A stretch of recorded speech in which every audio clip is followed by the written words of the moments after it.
cos 36 का √5 +1 है और यहाँ पे √5 -1 है अपॉन 4c। बस इसको भी कर लेना, दोनों वेरी इंपॉर्टेंट, दोनों में से एक कंफर्म है, आएगा ही आएगा। इसी पॉइंट से जाती हुई एक लाइन होती है जो इस टेंजेंट के परपेंडिकुलर होती है। ऐसे परपेंडिकुलर मतलब टेंजेंट के साथ 90 डिग्री का एंगल बनाती है। उस लाइन को इस पॉइंट से होकर जाती है और टेंजेंट के परपेंडिकुलर जाती है, उस लाइन को बोला जाता है नॉर्मल। क्रेमर रूल का ये क्वेश्चन वेरी वेरी इंपॉर्टेंट है, हर बार पूछा जाता है, इस बार भी पूछा जाएगा और न्यू पैटर्न और ओल्ड पैटर्न दोनों में पूछा जाएगा, फिर चाहे बैक पेपर वाले हो या फ्रेश फर्स्ट सेमेस्टर वाले हो या लेटरल एंट्री वाले हो। न्यू सिलेबस वाले हैं उनका 5 मार्क्स का आएगा और जो ओल्ड वाले उनका 10 मार्क्स का आएगा। ठीक है, इस वीडियो लेक्चर में हम आपको अप्लाइड मैथ्स 1 के इस लेटेस्ट क्वेश्चन पेपर का सेक्शन सी कराने जा रहे हैं। इसमें क्वेश्चन नंबर 20, क्वेश्चन नंबर 22, 24 और 25, ये 4 वेरी वेरी इंपॉर्टेंट क्वेश्चन है। पहले हम इनको कराते हैं और क्योंकि ये तीनों लेटरल एंट्री, फर्स्ट सेमेस्टर और बैक पेपर तीनों के लिए वेरी वेरी इंपॉर्टेंट क्वेश्चन है। नेता टाइप आधा काम मत करो, सब्सक्राइब के साथ साथ बेल आइकॉन भी दबाओ। Question number 20 very important, new pattern and old pattern, lateral entry, back paper और फर्स्ट सेमेस्टर तीनों के लिए वेरी इंपॉर्टेंट क्वेश्चन है। cos find the value of cos 36। अब cos 36 की वैल्यू निकालनी है तो क्या होगी भैया? आपको पता है cos 0 की वैल्यू आपको पता होती है, cos 30 की वैल्यू, cos 60 की, cos 90 की, cos 45 की वैल्यू पता होती है, लेकिन ये 36 कहां से आ गया? अब कैसे निकालेंगे? वेरी इंपॉर्टेंट है। न्यू पैटर्न वालों के लिए 5 मार्क्स का आएगा और ओल्ड पैटर्न वालों के लिए 10 मार्क्स का आएगा, लेटरल एंट्री और बैक वालों के लिए 10 मार्क्स का आएगा। ठीक है, तो कैसे करेंगे? 36, अब देखिए स्टूडेंट, इसको हमें 36 हमें पता नहीं है, तो इसको हम 36 की वैल्यू हमें cos में पता नहीं है, तो इसको कुछ मान लेते हैं। शुरुआत कैसे करते हैं? Let a = 36 degree. ठीक है, शुरुआत यहां से करेंगे। आप थोड़ा सा इसको आप चाहो तो रट लीजिए कि भाई 36, जिस cos 36 की वैल्यू निकालनी है तो उसको 36 को a मान लो। अगर sin 18 डिग्री, ये भी आता है, हाँ ध्यान रखना, या तो ये आएगा cos 36 या sin 18 डिग्री आएगा, लेकिन आएगा पक्का। sin 18 डिग्री की वैल्यू निकाल, अगर sin 18 डिग्री की पूछता है तो लेट a = 18 डिग्री करेंगे। ठीक है, दोनों को साथ साथ लेके चल रहा हूं मैं। ठीक है, a = 36 हो गया। अब इसमें हम 5 का मल्टीप्लाई कर देते हैं बोथ साइड। 5 का मल्टीप्लाई a में करेंगे तो 5a हो जाएगा, 36 में 5 का मल्टीप्लाई करेंगे तो 180 डिग्री हो जाएगा। 5 का मल्टीप्लाई इसलिए किया क्योंकि 180 डिग्री हमें पता होता है। हाँ, sin 18 डिग्री होगा तो इसमें 5 का ही मल्टीप्लाई करेंगे, 5 और इसमें 5 का मल्टीप्लाई करेंगे तो 90 आएगा। 90 का भी हमें पता होता है, 180 का भी पता होता है, इसलिए हमें 5 का मल्टीप्लाई करना पड़ा। ठीक है स्टूडेंट, ध्यान रखना इस चीज का। 5 का मल्टीप्लाई करेंगे, यहां ये वाला क्वेश्चन हो या ये वाला क्वेश्चन हो। ठीक है, अब इसको ब्रेक करेंगे 5a को 2a + 3a में। 5a = 2a + 3a लिख सकते हैं, = 180 डिग्री। बस याद रखना आपको, सेम ऐसा ही भैया इसको भी करेंगे, इसको भी सेम ऐसा ही 2a + 3a करेंगे।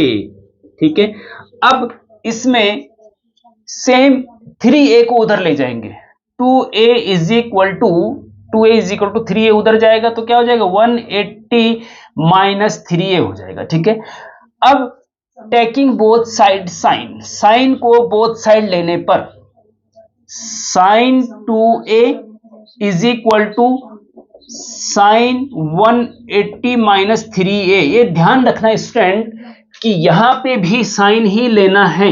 2a = 3a उधर जाएगा, 90 - 3a हो जाएगा और बोथ साइड साइन लेंगे तो sin 2a = sin 90 - 3a हो जाएगा। ठीक है, बोथ साइड साइन लेना है, अंतर सिर्फ 180 और 90 का आ रहा है और सब एक जैसा ही है दोनों।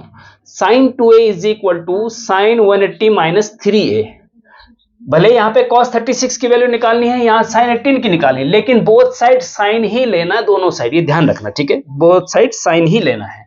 ओके, sin 2a लिख लीजिए = sin 180 - थीटा। क्या होता है यहां पे लिखेंगे, चूंकि sin 180 - थीटा = sin थीटा होता है कि नहीं होता है? देखो 180 पे नो चेंज तो sin थीटा ही आएगा, प्लस या माइनस, तो ये थर्ड क्वाड्रेंट में सॉरी सेकंड क्वाड्रेंट में साइन पॉजिटिव होता है, तो sine 180 minus theta sine theta होता है, ये आपको याद रखना भी है, ठीक है।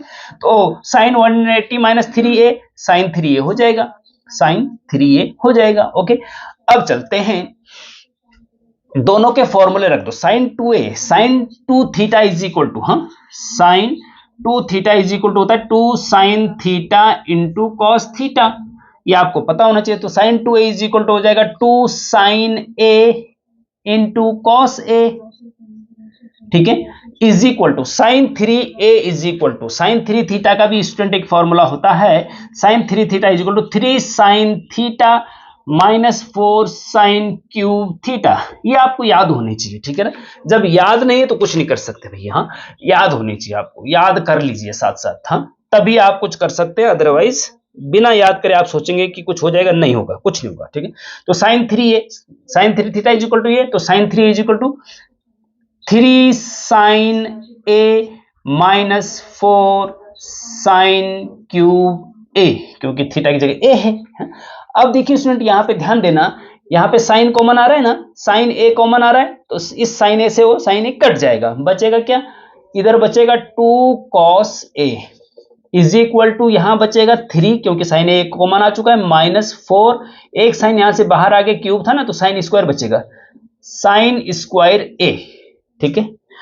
अब स्टूडेंट हमें cos 36 की वैल्यू निकालनी है, किसकी निकालनी है, cos 36 की।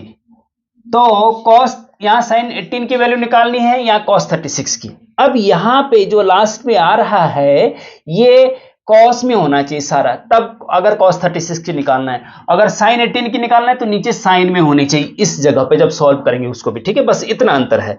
तो यहां पे सारे cos में होने चाहिए क्योंकि हमें cos 36 की वैल्यू निकालनी है, तो sin स्क्वायर को cos में बदल दो, हाँ implies 2 cos a is equal to 3 minus 4 bracket में साइन स्क्वायर को आप लिख सकते हैं 1 माइनस कॉस स्क्वायर a, क्योंकि sine square theta plus cos square theta is equal to 1 होता है, तो sine square theta equal to 1 minus cos square theta है ना, ठीक है ना, हाँ उसके बेस पे हमने ये किया है। ओके,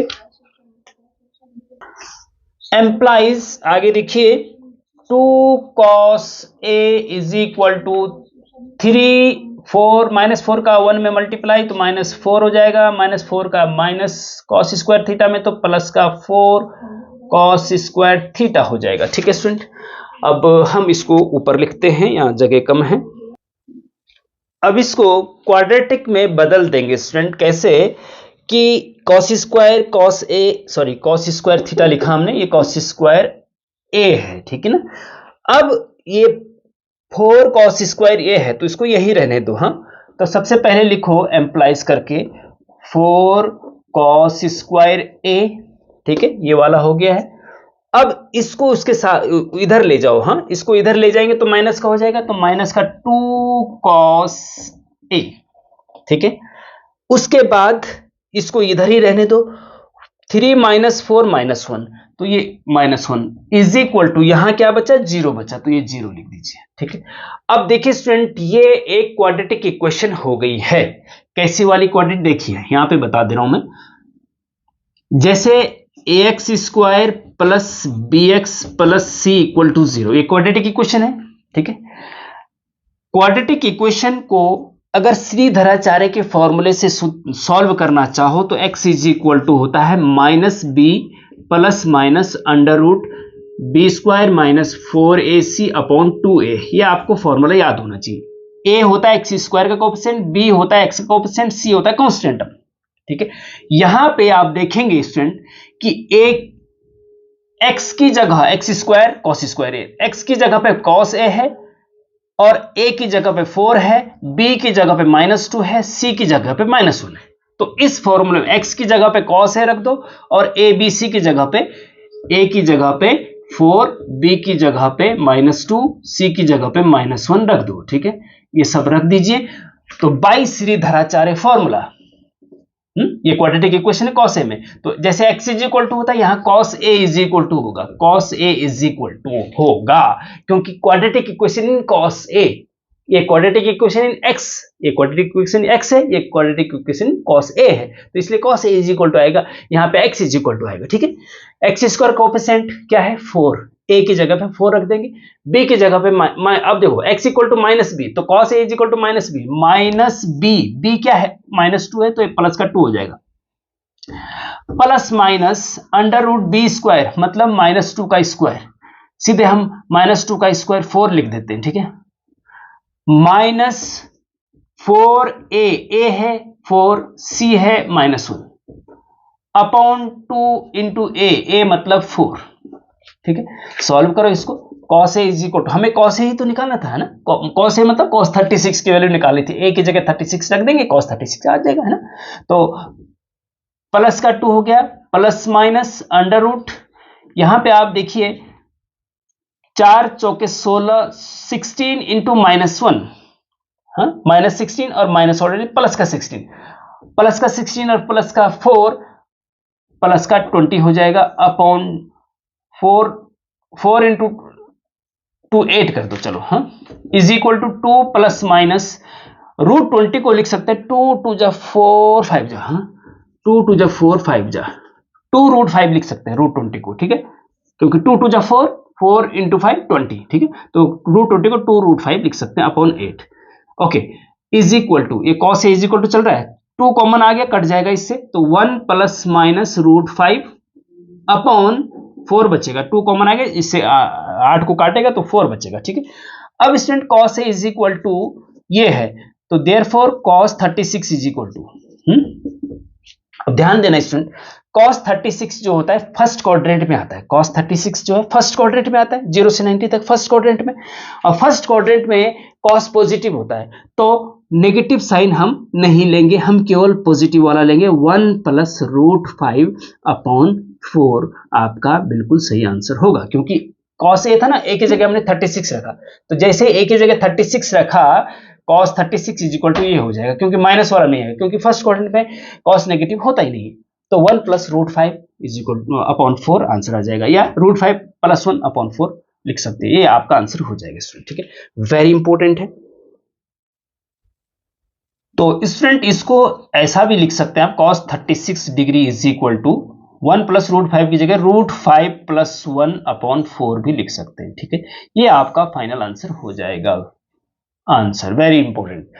इसी प्रकार से अगर हम इसकी बात करें साइन 18 डिग्री की, तो साइन 18 डिग्री का भी भैया देखो सॉल्व सेम इसी तरीके से करना है, ये मैं आपके लिए छोड़ देता हूं, वैसे मैंने ये कई वीडियो लेक्चर में पिछले सालों के क्वेश्चन पेपर में कई बार ये पूछा गया, तो पिछले सालों के सारे क्वेश्चन पेपर मैंने सॉल्व करके अप्लाइड मैथ्स 1 की प्लेलिस्ट में डाल रखे हैं, वहां पे ये मिल जाएगा, लेकिन आप खुद भी सॉल्व करिए पहले, और इसी पैटर्न के अनुसार करना है, और इसका जो आंसर आएगा वो मैं बता दे रहा हूं, हाँ ये देखो यहां तक साइन 2a और साइन 90-3, सॉल्व इसी के जैसा करना है, वहां पे कॉस, यहां पे साइन कॉमन आके कट गया था, वहां कॉस कॉमन आके कट जाएगा, और फिर इस प्रकार से साइन में एक इक्वेशन बन जाएगी, फिर श्रीधराचार्य का फॉर्मूला लगाना है, तो साइन 18 डिग्री का जो आंसर आएगा वो आएगा रूट 5 माइनस 1 अपॉन 4, ये आंसर आना चाहिए, ठीक है स्टूडेंट। cos 36 का रूट 5 प्लस 1 है, और यहां पे रूट 5 माइनस 1 है, अपॉन 4 सेम है, बस इसको भी कर लेना, दोनों वेरी इंपॉर्टेंट, दोनों में से एक कंफर्म है, आएगा ही आएगा। अब चलते हैं हम क्वेश्चन नंबर 22 पे, क्योंकि 20 के बाद 22 पे इसलिए जा रहे हैं, 22 वेरी इंपॉर्टेंट है, हर साल 100% आता ही आता है, जैसे कि क्वेश्चन नंबर 20 आता है, ठीक है। तो question number 22 student, find the equation of tangent and normal to the curve this at the point this, मतलब आपको एक कर्व की इक्वेशन दे रखी है, गिवन दैट कर्व की इक्वेशन ये है y is equal to this, और इस कर्व के इस पॉइंट पर टेंजेंट एंड नॉर्मल की इक्वेशन निकालनी है। तो टेंजेंट एंड नॉर्मल क्या होता है स्टूडेंट, देखिए पहले मैं फिगर से समझाता हूं। मान लीजिए ये आपका कोई कर्व है, और ये कर्व है y is equal to this 9x² minus 12x plus 7, ये कर्व की इक्वेशन ये है और ये कर्व का ग्राफ ये है। मान लीजिए इस पर यहां पे एक पॉइंट है P जिसके कोऑर्डिनेट हैं ये 2/3, तो इस पॉइंट को टच करती हुई जो लाइन होती है स्टूडेंट उसको बोलते हैं टेंजेंट एट पॉइंट दिस। ये हो गया आपका टेंजेंट। क्या हो गया? टेंजेंट। ये है टेंजेंट। इस पॉइंट, इस कर्व पर, इस पॉइंट पर टच करती हुई जो लाइन होती है उसको बोलते हैं टेंजेंट। और इसी पॉइंट से जाती हुई एक लाइन होती है जो इस टेंजेंट के परपेंडिकुलर होती है। ऐसे परपेंडिकुलर मतलब टेंजेंट के साथ 90 डिग्री का एंगल बनाती है। उस लाइन को इस पॉइंट से होकर जाती है और टेंजेंट के परपेंडिकुलर जाती है, उस लाइन को बोला जाता है नॉर्मल। हिंदी में इसको अभिलंब बोलते हैं और इसको स्पर्श रेखा बोलते हैं। तो अब आप समझ गए होंगे स्टूडेंट कि टेंजेंट भी एक लाइन होती है, नॉर्मल भी एक लाइन होती है, और लाइन की इक्वेशन निकालनी हो तो उसके लिए दो चीज की जरूरत पड़ती है। लाइन की इक्वेशन के लिए, लाइन इक्वेशन के लिए दो चीज की जरूरत पड़ती है। नंबर एक, उसका स्लोप पता होना चाहिए। नंबर दो, उस पर कोई पॉइंट पता होना चाहिए। तो पॉइंट तो भैया ये हमें पता है x1 और y1, ठीक है। x1 आपका 2/3 है, y1 आपका 3 है। इस लाइन पे पॉइंट तो ये है। अब इस लाइन का स्लोप मिल जाए, टेंजेंट पर पॉइंट तो मिल गया, हमें स्लोप मिल जाए। ऐसे ही नॉर्मल के लिए पॉइंट यही है क्योंकि ये नॉर्मल इसी पॉइंट से होकर जा रहा है, और इसका स्लोप मिल जाए। टेंजेंट का स्लोप निकालना इंपॉर्टेंट है। अगर टेंजेंट का स्लोप निकल गया तो नॉर्मल का स्लोप निकल जाएगा, क्योंकि उसके बीच एक संबंध होता है। टेंजेंट और नॉर्मल के स्लोप के बीच एक संबंध होता है, अभी हम बताएंगे, ठीक है। अब टेंजेंट का स्लोप कैसे निकलेगा भैया, ये ध्यान है। स्लोप निकलता है स्टूडेंट, स्लोप को हम अक्सर m से डिनोट करते हैं, वो होता है dy/dx eight point x1 y1, ठीक है। स्लोप जो होता है dy मतलब जो कर्व है उसका डिफरेंशिएशन कर दो, वहां से dy/dx निकाल दो और जो आएगा उसमें x1 y1 की जगह पे, xy की जगह पे ये रख दो, तो स्लोप निकल जाएगा टेंजेंट का, ठीक है। तो उसके लिए हम करते हैं, देखो नाउ जब ये गिवन है, therefore dy/dx is equal to, जब y इज इक्वल टू है तो dy/dx इज इक्वल टू क्या होगा, मतलब इसका डिफरेंशिएशन करो विद रिस्पेक्ट टू y का डिफरेंस dy/dx। अब 9x स्क्वायर करेंगे तो 2 आगे आ जाता है, तो 9 दूना 18x हो जाएगा ये, ठीक है। यहाँ पे एक पावर कम हो जाएगी और यहाँ x की जगह 1 हो जाएगा तो माइनस का 12 बचेगा, और यहाँ कांस्टेंट है तो 0 हो जाएगा, ठीक है। dy/dx ही आ गया। Okay, now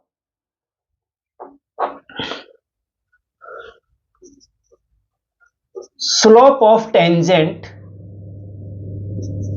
at point 2/3, 3 is m is equal to, या m1 मान लो इसको, क्योंकि नॉर्मल के स्लोप हम m2 मानेंगे, ठीक है। m1 is equal to होता है student dy/dx eight point this, मतलब 2/3, 3 इज इक्वल टू dy/dx जो है उसमें x की जगह पे 2/3 रख दो, y की जगह पे 3 रख दो, तो dy/dx क्या निकला है 18x। x की जगह पे क्या रखेंगे 2/3 रखेंगे, -12, y तो है ही नहीं, y होता तो वहां 3 रखते, ठीक है। ओके, अब 3 से इसको 18 को काटेंगे, 6 आएगा, 6 माइनस 2, 6 इंटू 2 12 हो जाएगा, 12 माइनस 12 0 हो गया स्टूडेंट। तो ये आ गया m1 आ गया आपका 0, m1 आ गया आपका 0। तब जब m1 0 आ गया, therefore slope of normal is m2 is equal to, slope of normal को m2 मान लो, और नॉर्मल का जो स्लोप होता है ना वो होता है -1 अपॉन टेंजेंट का स्लोप, -1 अपॉन m1। क्यों?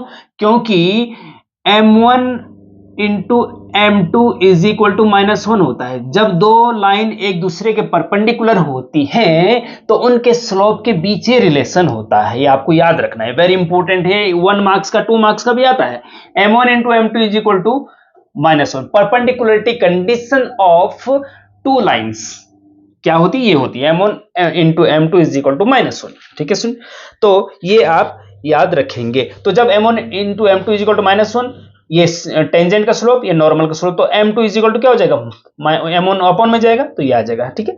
तो स्लोप ऑफ नॉर्मल जब भी निकालना हो तो -1 अपॉन टेंजेंट का स्लोप, तो -1 अपॉन टेंजेंट का स्लोप कितना है भैया, 0 है, तो 1 अपॉन 0 इनफाइनाइट होता है जी। तो m2 is equal to infinite आ गया और m1 इज इक्वल टू 0 आ गया। जब अपॉन में 0 होता है तो वो अनडिफाइंड या इनफाइनाइट होता है, ध्यान रखना इस चीज का। अब m1 m2 निकल गया तो इक्वेशन ऑफ टेंजेंट और इक्वेशन ऑफ नॉर्मल आसानी से निकल सकता है, क्योंकि स्लोप दोनों का मिल चुका है, पॉइंट दोनों का पता है। अब इक्वेशन निकालनी है, और इक्वेशन क्या होती है हम आगे बताते हैं, लेकिन इसके लिए हमें ये मिटाना पड़ेगा इधर वाला, ठीक है। Now equation of tangent is क्या होगी, स्ट्रेट लाइन के इक्वेशन का फॉर्मूला, जब एक पॉइंट और स्लोप पता हो तो उसको पॉइंट स्लोप फॉर्म कहते हैं। तो क्या होता है, इक्वेशन वही इक्वेशन ऑफ टेंजेंट है, क्योंकि टेंजेंट एक स्ट्रेट लाइन है, और स्ट्रेट लाइन की इक्वेशन होती है y minus y1 is equal to m into x minus x1, ये होता है पॉइंट स्लोप फॉर्म बोलते हैं।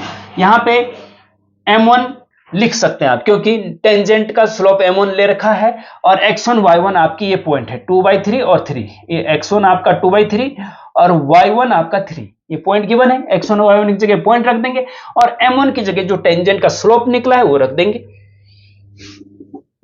और y और x फिक्स है, ये ध्यान रखना। y माइनस y1 क्या है, y1 है 3 इज इक्वल टू m1 क्या है, m1 है 0, x माइनस x1 क्या है, x1 है 2/3, ठीक है। तो ये 0 पूरा ब्रैकेट के अंदर है, बाहर 0 तो पूरा 0 हो जाएगा, तो y minus 3 is equal to 0, ये इक्वेशन बन गई भैया टेंजेंट की answer. Second equation of normal is, इसमें जरा इंटरेस्टिंग है, y minus y1 is equal to m2 x minus x1, ठीक है। x1 और y1 तो सेम है दोनों के लिए, स्लोप यहां पे m2 है बस, क्योंकि नॉर्मल भी एक स्ट्रेट लाइन है और इसमें भी पॉइंट स्लोप फॉर्म लगेगा, ओके। y माइनस y1 कितना है भैया 3 इज इक्वल टू m2 कितना है भैया इनफाइनाइट, m2 इनफाइनाइट है नॉर्मल के लिए, ठीक है। x माइनस x1 है 2/3। अब यहां पे थोड़ा सा स्टूडेंट ध्यान रखना है कि इनफाइनाइट का अंदर मल्टीप्लाई नहीं करना है, इनफाइनाइट को 1/0 लिख सकते हैं, ठीक है। तो y minus 3 is equal to infinite को 1/0 लिख सकते हैं, और ब्रैकेट में रहेगा x माइनस 2/3। ये ध्यान रखना, ये बहुत इंपॉर्टेंट चीज बता रहा हूं मैं आपको, ठीक है। इनफाइनाइट को 1/0 लिखना है। अब क्रॉस मल्टीप्लीकेशन करो, इसका इधर मल्टीप्लाई जब होगा तो ये इधर वाला 0 हो जाएगा पूरा, यहाँ पे इधर वाला 0 हुआ तो यहाँ पे इधर वाला 0 हो जाएगा, हाँ ये पूरा 0 हो जाएगा, बचेगा क्या, x minus 2/3 is equal to 0, ठीक है। तो यहां पे इक्वेशन थोड़ा सा दूसरे टाइप में आ गई, ये आपका आंसर हो जाएगा स्टूडेंट, ठीक है। समझ गए बात को, यहां पे 0 इधर वाला हुआ था और यहां पे 0 इधर वाला, हाँ इधर वाला ये 0 हो गया और ये बचेगा, इस इक्वल टू। वेरी इंपॉर्टेंट है, अच्छे से कर लीजिएगा। थोड़ा सा फर्क कितना हो सकता है कि इसके एक कर्व का जो इक्वेशन है वो थोड़ा डिफरेंट हो, और पॉइंट हो सकता है 2/3 की जगह 1,0 या कुछ और हो, लेकिन प्रोसेस सेम है। अगर प्रोसेस आपने समझ लिया तो कोई सा भी क्वेश्चन आ जाए आसानी से कर सकते, लेकिन आएगा 100%। तो अगेन स्टूडेंट हम क्वेश्चन नंबर 23 को स्किप करके क्वेश्चन नंबर 24 पे जा रहे हैं, क्योंकि क्रेमर रूल का ये क्वेश्चन वेरी वेरी इंपॉर्टेंट है, हर बार पूछा जाता है, इस बार भी पूछा जाएगा, और न्यू पैटर्न और ओल्ड पैटर्न दोनों में पूछा जाएगा, फिर चाहे बैक पेपर वाले हो या फ्रेश फर्स्ट सेमेस्टर वाले हो या लेटरल एंट्री वाले हो। और ये वाला क्वेश्चन तो बहुत बार पूछा गया है, पिछले विंटर में भी पूछा गया था, अभी स्पेशल बैक में तो इसमें ये पूछा ही गया है, कई बार पूछा गया है। तो आपको 3 इक्वेशन दे रखी होंगी, बोला जाएगा कि क्रेमर रूल से इन 3 इक्वेशन को सॉल्व करिए। सॉल्व करने का मतलब होता है एक्स वाई जेड की वैल्यू निकालना, जैसे कि आपकी 9th 10th में एलिमिनेशन मेथड और सब्स्टिट्यूशन मेथड से आपने, क्रॉस मल्टीप्लिकेशन मेथड से आपने करा होगा, ठीक है। 3 इक्वेशन है और 3 वेरिएबल हैं, क्रेमर रूल से सॉल्व करना है, मतलब एक्स वाई जेड की वैल्यू। तो इसके लिए मेथड है, एक मेथड है, 2 स्टेप, उसकी केवल 2 स्टेप है, कुछ नहीं करना है, पहला स्टेप है कि आपको D1 D2 D3 निकालना है। दूसरा स्टेप है कि x is equal to D1 upon D होता है, y is equal to D2 upon D होता है, z equal to D3 upon D होता है, और वो निकाल लेना। खत्म बात, केवल 2 स्टेप। मतलब पहले आपको फर्स्ट D1 D2 D3 निकालना है। तो अब D निकालना है। जब इक्वेशन ये दे रखा है, therefore bye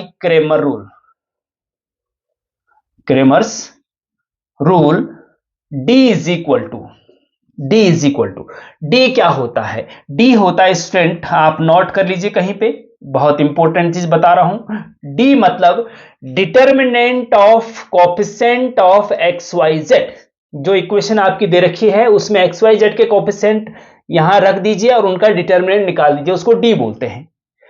x y z के कोएफिशिएंट, जैसे एक्स के कोएफिशिएंट फर्स्ट कॉलम में, वाई के कोएफिशिएंट सेकंड कॉलम में, जेड के कोएफिशिएंट थर्ड कॉलम में रख दो। जैसे एक्स कोएफिशिएंट 5 है तो 5 रख दो, यहां नीचे फिर 6 है, फिर यहां पे 3 है, ठीक है। यहां पे -7 है, -8 है और 2 है। यहां पे प्लस का 1 है, मतलब कुछ नहीं, मतलब प्लस होना, यहां माइनस है मतलब -1, ठीक है। यहां पे -6 है। तो एक्स वाई जेड के कोएफिशिएंट का डिटर्मिनेंट D होता है जी। अब ये डिटर्मिनेंट है 3/3 का डिटर्मिनेंट है, इसको सॉल्व करना आपको आना चाहिए, है ना। हम डिटेल में कई बार बता चुके हैं, डिटेल वीडियो लेक्चर में भी आप देख सकते हैं कैसे सॉल्व करते हैं।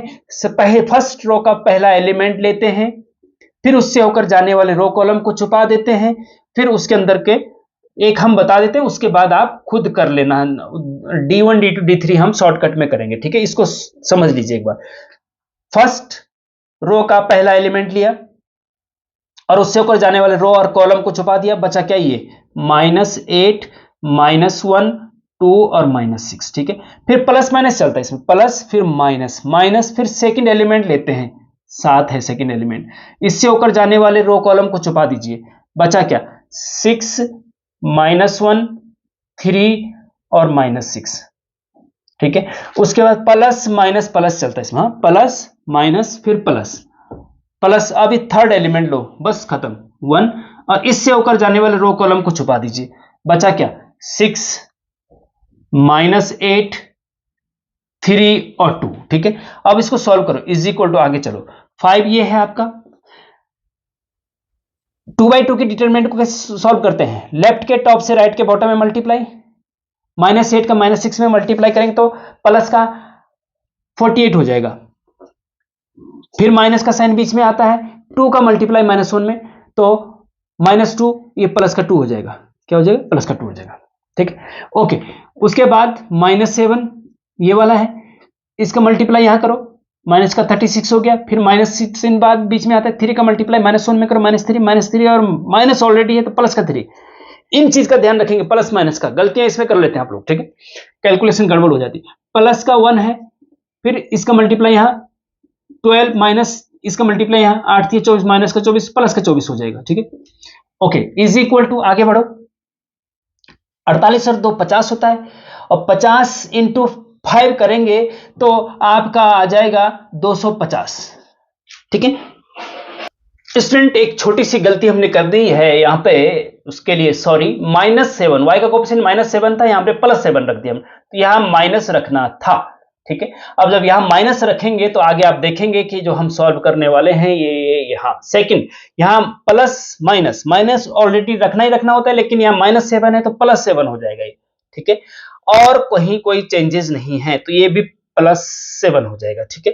ओके, अब देखिए माइनस का 36 है, प्लस का 3 है, तो माइनस का 33 बचता है, और माइनस का 33 को 7 से मल्टीप्लाई करो कि माइनस का 231, फिर उसके बाद 24 और 12 36 गुणा 1 36 आएगा, और इसको सॉल्व करिए स्टूडेंट, 250 में से 231 माइनस कर दो तो 19 बचता है, 19 में 36 ऐड कर दो तो आपका 55 आ जाता है, तो डी आपका 55 आ गया स्टूडेंट, ठीक है। अब इसी प्रकार से मैं आपको थोड़ा शॉर्टकट में बताऊंगा, डिटरमिनेंट 3/3 का कैसे निकालने आप समझ गए हैं। अब मैं आपको बताने जा रहा हूं स्टूडेंट, D1 यहां कॉमा लगाओ। अब D1 निकालना है। D1 इज इक्वल टू क्या होता है, जरा ये ध्यान से आप समझना पड़ेगा आपको। D1 क्या होता है? D1 होता है स्टूडेंट, D के फर्स्ट कॉलम को रिप्लेस कर दो। D1 का मतलब D के फर्स्ट कॉलम को रिप्लेस कर दो। D के फर्स्ट कॉलम को रिप्लेस कर दो किससे? राइट हैंड साइड से, जो इक्वेशन दे रखी बस। और D जैसा ही सारा होगा।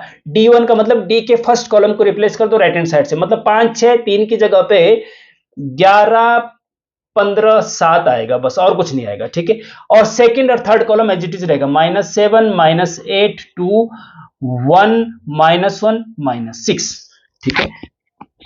अब इसको भी आप इसी के जैसे सॉल्व करेंगे स्टूडेंट। मैं शॉर्टकट में, मैं सीधा डायरेक्ट इसको सॉल्व करके जो आंसर आना था इसका भी 55 आएगा, ठीक है। जब इसको सॉल्व करेंगे आप ऐसे, तो इसका भी D1 55 आना है। आप सॉल्व करके देख लीजिए वीडियो को पॉज करके। मैं इसको करना नहीं चाहता क्योंकि समझा दिया, सेम प्रोसेस है। अब चलते हैं स्टूडेंट D2 पे। D2 भी चाहिए। D2 इज इक्वल टू क्या होगा? D2 इज इक्वल टू होता है D के सेकंड, D2 का मतलब D के सेकंड कॉलम को रिप्लेस कर दो राइट हैंड साइड से, और as it is. First column as it is रहेगा 5 6 3 as it is. Second column की जगह 11 15 7, थर्ड कॉलम की जगह पे 1 -1 -6, ठीक है स्टूडेंट। तो ये हो गया आपका D2। इसको भी सॉल्व अपने आप करेंगे आप, और D2 आएगा -55, ठीक है स्टूडेंट। अब हम चलते हैं D3 पे। D3 इज इक्वल टू होता है D के थर्ड कॉलम को रिप्लेस कर दो राइट हैंड साइड से। D के थर्ड कॉलम को, D का first column as it is 5 6 3, second column as it is -7 -8 2, third column को रिप्लेस कर दो राइट हैंड साइड से 11 15 7। जो मैं बोल रहा हूं कहीं पे नोट कर लिया करो जिससे कि याद रहे। अब D3 को भी आपको खुद सॉल्व करना है, मैं सीधे आंसर बता रहा हूं। D3 का आंसर स्टूडेंट -55, जो कि D2 का है। 55 और 55। देयरफॉर अब फर्स्ट स्टेप हो चुका है। अब सेकंड स्टेप में therefore x is equal to होता है D1 अपॉन D। D1 है आपका 55, 55 नहीं 55, और D है आपका 55, ये भी 55 ही है। तो ये आपका 1 आ गया, ठीक है स्टूडेंट, ये आपका 1 आ गया। अब y निकालिए। y इज इक्वल टू होता है D2 अपॉन D। D2 है आपका माइनस का 55 और D है आपका 55, ये -1 हो जाएगा। z इज इक्वल टू होता है D3 अपॉन D। D3 है माइनस का 55 और D है 55 -1। आंसर तो x की वैल्यू 1, y की वैल्यू -1, z की वैल्यू -1, आंसर आ गया। अब आपको चेक करना है स्टूडेंट, तो यहां रख के देखिए क्या इस इक्वेशन को सेटिस्फाई कर रहा है। x की जगह 1 रखो तो क्या आएगा? x की जगह 1 रखेंगे तो 5 आएगा, ठीक है। और यहां पे y की जगह -1 रखेंगे तो -1 और प्लस का -7 प्लस का 7 हो जाएगा, ठीक है। और फिर z की जगह -1 रखेंगे तो 7 और 5 12 में से 11, हाँ 11 आ रहा है ना, ठीक है, सेटिस्फाई हो रहा है। इसका मतलब आपका आंसर बिल्कुल सही है। बचपन का यार मुझे छोड़ नहीं जाना रे। तो वेरी इंपॉर्टेंट क्वेश्चन है स्टूडेंट ये वाला, अच्छे से कर लेना। क्रेमर रूल ध्यान रखिए, क्रेमर रूल वेरी इंपॉर्टेंट है, और lateral, first semester, back paper, तीनों के लिए वेरी इंपॉर्टेंट है, तीनों के लिए। फर्स्ट सेमेस्टर जो न्यू सिलेबस वाले हैं उनका 5 मार्क्स का आएगा, और जो ओल्ड वाले हैं उनका 10 मार्क्स का आएगा, ठीक है। तो अच्छे से कर लीजिए, बेस्ट ऑफ लक। चलते हैं नेक्स्ट क्वेश्चन पे। तो स्टूडेंट अगेन क्वेश्चन नंबर 25, अब वेरी इंपॉर्टेंट, ये भी ट्रिग्नोमेट्री का है और न्यू ओल्ड सबके लिए वेरी इंपॉर्टेंट है। तो लेफ्ट हैंड साइड इसमें दे रखी है sin 20 into sine 40 into sine 60 into sine 80। आपको प्रूव करना है 3/16। तो इसको लेफ्ट हैंड साइड को सॉल्व करते करते 3/16 तक आपको पहुंचना है। अगर पहुंच गए तो आपको 10 मार्क्स या 5 मार्क्स मिल जाएंगे, अदरवाइज नहीं मिलेंगे। तो कैसे सॉल्व करना है देखिए। हाँ, मल्टीप्लाई में है 4 एंगल, चार ट्रिग्नोमेट्री रेशियो, हाँ, अलग अलग। तो इज इक्वल टू, देखिए यहां पे आपको 20, 40, 80 का तो पता नहीं, साइन 60 का पता है आपको, ठीक है। तो साइन 60 की वैल्यू आपको पता है √3/2 होती है, तो उसको आप रख सकते हैं। तो आप ऐसा कर सकते हैं, √3/2 साइन 60 की वैल्यू क्या होती है, √3/2। तो √3/2 को आगे भी लिख सकते हैं, क्या दिक्कत है ना। √3/2 साइन 60 की वैल्यू √3/2 लिख दी, इनटू साइन 20 भी लिख दो, साइन 20 भी लिख दो, हाँ, इनटू फिर देखिए तो इसके बाद अब बचते हैं ये दो, हाँ, इसमें हम क्या करेंगे, साइन 80 को पहले लिखो, बड़ा एंगल पहले, इनटू साइन 40 बाद में लिखो, ठीक है। जरा ट्रिक इसमें, थोड़ा सा हल्की सी ट्रिक इसमें यह है स्टूडेंट, इसकी वैल्यू ये रख दी, इसका ये है, और इन दोनों को, इस बड़े वाले को पहले, छोटे वाले को बाद में, ऐसे आप करेंगे। अब एक फॉर्मूला होता है स्टूडेंट, 2 साइन ए इंटू साइन बी का, 2 साइन ए इंटू साइन बी का, वो होता है cos A minus B minus cos A plus B. ये फॉर्मूला आपको याद होना चाहिए। ऐसे ही साइन 2 साइन ए कॉस बी का भी होता है, 2 कॉस ए कॉस बी का भी होता है, 2 कॉस ए साइन बी का भी होता है। 4 टाइप के फॉर्मूले होते हैं मल्टीप्लाई को ऐड में चेंज करने की, ट्रिग्नोमेट्री में हमने डिटेल में बता रखा है। अभी फिलहाल इसको ये वाला याद रखना है आपको कि चूंकि 2 sine A sine B is equal to होता है cos A minus B minus cos A plus B. तो इसका मतलब ये हुआ कि यहां पे इस फॉर्मूले को लगा सकते हैं, लेकिन 2 आगे होना चाहिए था, तभी लग पाएगा। तो भैया 2 हम अपनी तरफ से अगर रख रहे हैं तो 2 डिवाइड में भी तो रखना पड़ेगा, फिर इसका मतलब 2 फिर डिवाइड में भी रखना पड़ेगा। 2 हमने आगे मल्टीप्लाई किया यहां पे, और 2 डिवाइड में भी रख दिया, तो ये हो जाएगा 2 साइन ए साइन बी का फॉर्मूला, ए की जगह 80, बी की जगह 40। अब इस फॉर्मूले को आप लगा सकते हैं, इज इक्वल टू, इस 2 को यहां लेके आओ तो ये √3/4 हो जाएगा इंटू साइन 2a। ध्यान देना, हाँ, एक एक चीज, साइन 20 डिग्री इंटू, अब देखिए 2 sine A sine B cos A minus B, ये हो जाएगा कॉस ए माइनस बी, मतलब 80 माइनस 40, तो ये 40 डिग्री, फिर minus cos A plus B, cos A plus B मतलब 80 प्लस 40 120 डिग्री। ठीक है, कितना समझ में आ गया? ठंड भी हो रही ना। अब स्टूडेंट इसमें cos 120 की वैल्यू निकाली जा सकती है। देखो क्या, cos 120 degree is equal to लिख सकते हैं cos 90 प्लस 30 डिग्री। ठीक है, 90 और 30 120 होता है।